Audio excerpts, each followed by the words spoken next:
মানুষের সৌন্দর্যটা সবসময় থাকে না।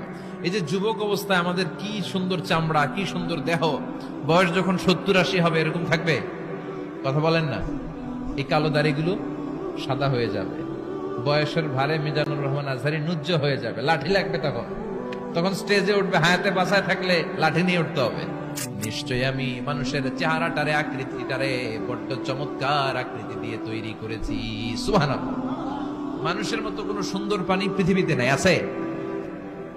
গরু দেখবেন সবগুলোর চেহারা একরকম, কুকুরের অলমোস্ট সব কুকুরের কেন্দ্রীয় চেহারা এক, সব ছাগলের কেন্দ্রীয় চেহারা এক, কিন্তু একটা মানুষের সাথে আরেকটা মানুষের চেহারা মিলে? আমার সাথে হুজুরের চেহারার মিল আছে? হুজুরের সাথে ভাইয়ের, ভাইয়ের সাথে আপনার। 700 কোটি মানুষ নাকি পৃথিবীতে এখন আছে। এই 700 কোটির সাথে একটা লগে আরেকটার মিলে? কত 700 কোটি ময়রা কবরে ভূত হয়ে রয়েছে, একটার সাথে আরেকটার মিল ছিল?